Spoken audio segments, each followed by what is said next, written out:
Today, I'm going to show you how to turn low resolution icons and graphics into vectors that you can scale infinitely and have perfect quality. Hey there and welcome to Phlearn. My name is Aaron Nace. You can find me on phlearn.com where we make learning fun. And today's course I'm super excited about because I run into this all the time where maybe I'll get something from a client and it's a little bit too small and I need to scale it up. And basically all I get is like JPEGs or PNGs, which are known as raster image. A raster image basically is made up of a bunch of small pixels. And when you make those images bigger, you lose resolution because it's actually just making those little square pixels larger. Now, vector, on the other hand, is drawn and defined mathematically, so you can scale them infinitely larger or smaller and you don't lose any resolution. So in today's video, we're going to convert two different types of icons to vector images in Photoshop. So this is our first icon. You might recognize it as the Adobe digital icon. Now this is just downloaded as a PNG from a website called the Noun Project. It's a fantastic website that you can get icons for. You can actually follow a link right down below in our description so you can download this for free if you wanted to follow along. But if you just want to get other like really nice icons, Noun Project is where to go. They're not sponsoring this, I just really like that website. So let's go ahead and check out this logo. Now in this case, it actually is fairly high resolution, but let's check this out. If I hit Control or Command J, I'm just going to duplicate this. I'm just going to shrink this down by hitting Control or Command T for transform, and then Control or Command T, and we're just going to make this a lot bigger. And boom, herein lies the problem. It's not great resolution because basically we just have square pixels that get larger and smaller, and you can see it tries to like smooth out the edges, but it really doesn't do that great of a job. So this is why we want to use vector graphics.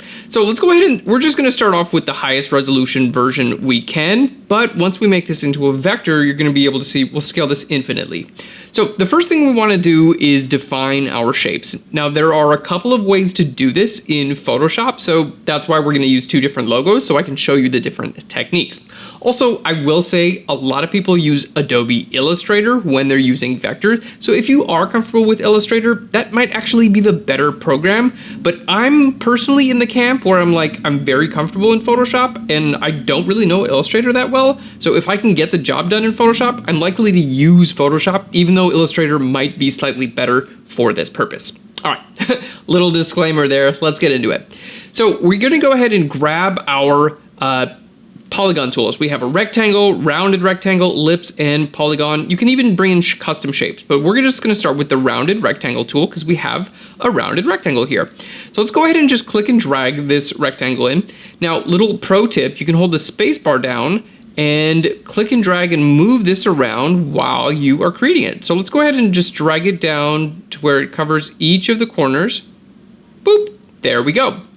Now, when you create any one of these custom shapes, either a rectangle here, rounded rectangle, ellipse, or polygon, even a custom shape, you're going to get this dialog box that allows you to choose what you want it to fill with. So in this case, I'm not going to have it fill with anything.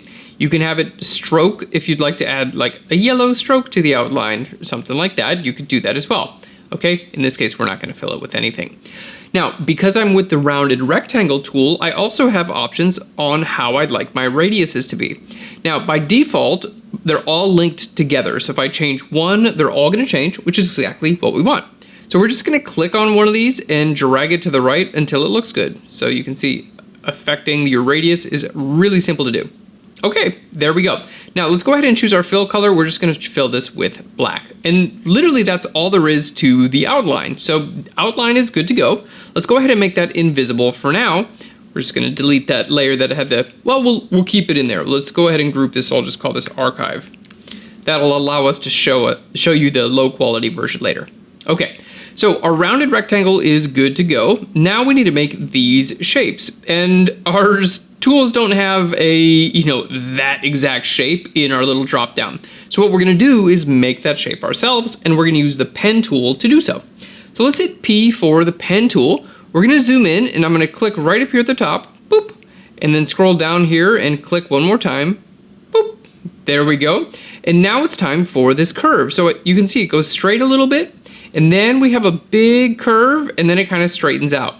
The whole deal with the pen tool is that you want to place a point where you have an angle change. So right here it's straight, and then we're about to have an angle change, right? So I want to place a point right here where my angle change is going to be, and just drag that out a little bit.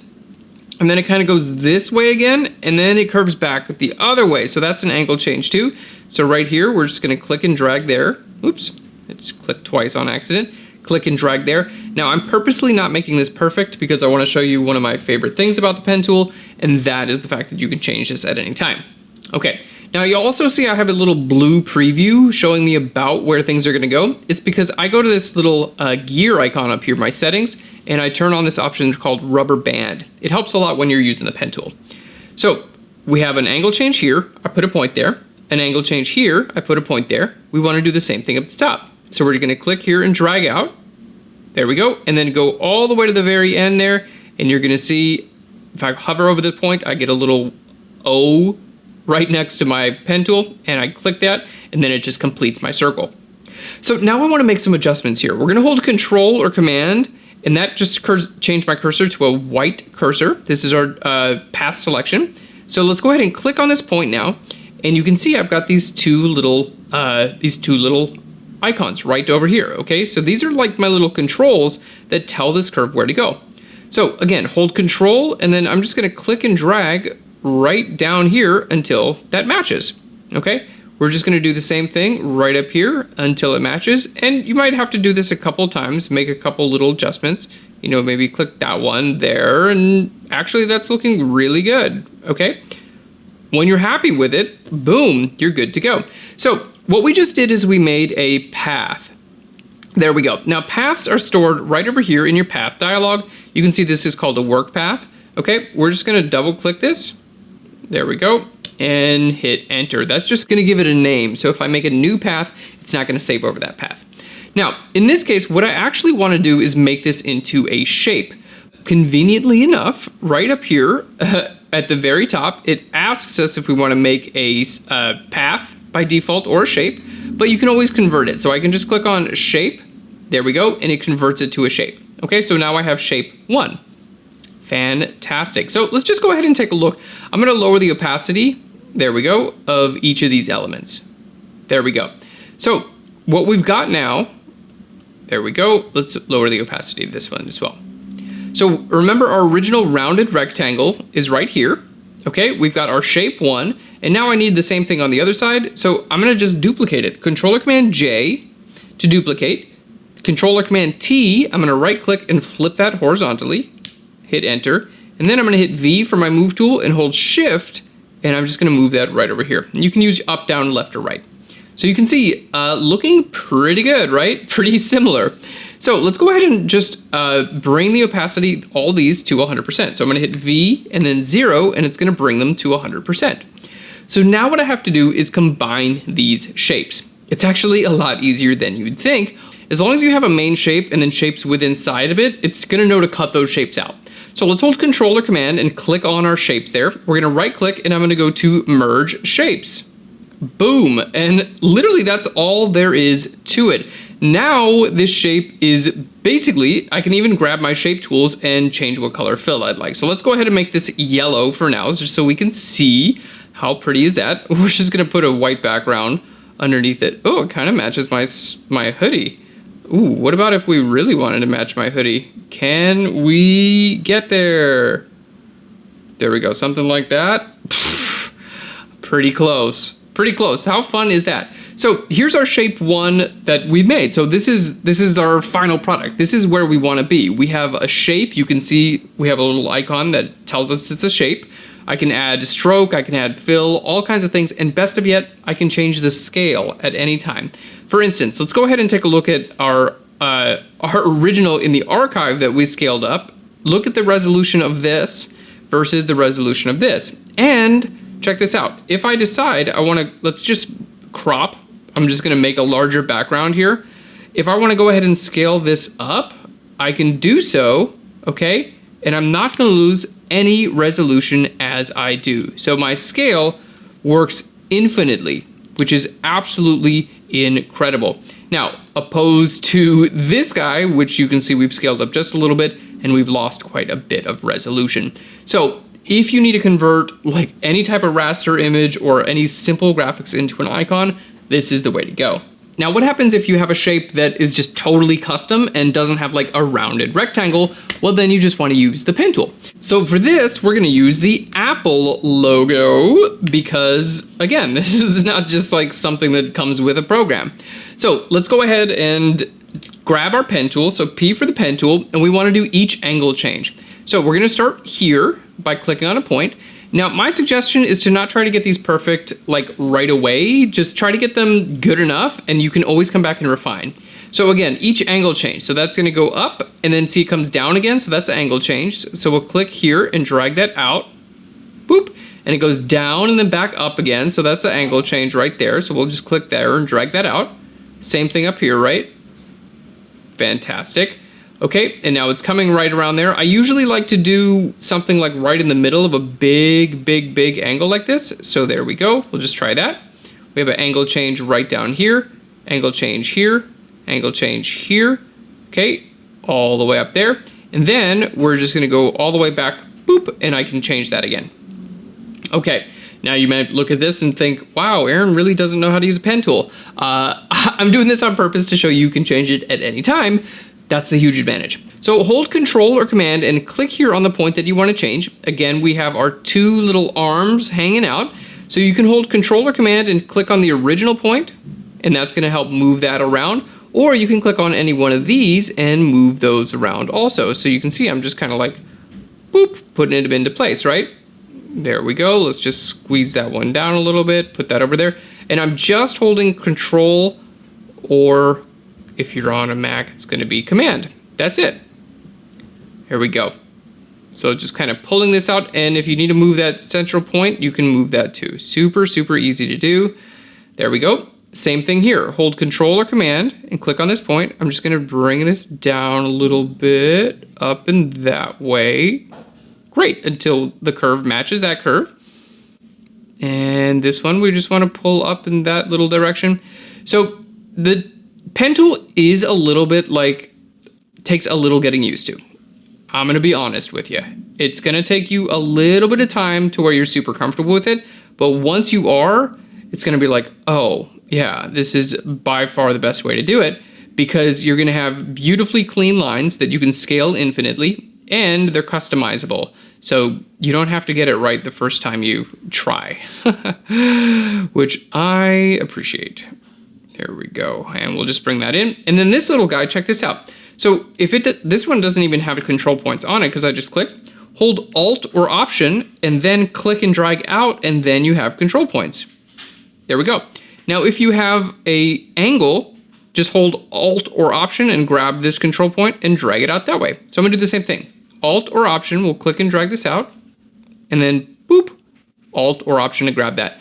So again, if you hold Control or Command, you're going to be affecting both sides. You can see how right down here it's affecting both sides of my curve. If you hold Alt or Option, you only affect one side of your curve. So that's the big difference. That's all you really need to know when controlling the pen tool, is if you want to affect both sides of this curve for making a tangent curve, then hold Control or Command. If it's just one side, Alt or Option. There we go. And almost done. We're looking pretty good. So here on my path, we're just going to double click on our work path and just call this path 1. There we go. And then we're going to do the same thing down here. This will be easier. We just have one curve that goes up this way. So we're going to click and drag there. There we go. And I'm just going to go right back to my original point. Now again, just hold Alt or Option and click and drag here. There we go. Same thing here. Alt or Option and click and drag there. Then hold Control. There we go. Actually, I'm going to hold Alt. There we go, to kind of just pull this down. Again, just takes a little bit of time for you to find like, where's the right place to go. But once you do, it's like a really beautiful feeling. It fits, I did it, I win. There we go, up here, and then same thing down here. Just like that. Okay, this is, I think it's looking pretty dang good, especially when you're that close. So what do we do now? Well, we have our work path, and if I want to convert that into a shape, all I do is click right here, because I've selected on my pen tool. All I do is click here on my shape. Fantastic. And I've got the Apple logo. I can then do with it what I want. I can grab my path tool. I can fill this with any color that I want to. Okay, I can add a stroke if I want to do that as well. Let's go ahead and just add a yellow stroke. We'll just bring that up a little bit. Now, if you want a little bit more control, let's say you wanted a stroke on the outside. Let's go ahead and just remove the stroke here. You can double click here on the layer itself, which will bring you to your layer effects. And you can click the stroke box. There we go.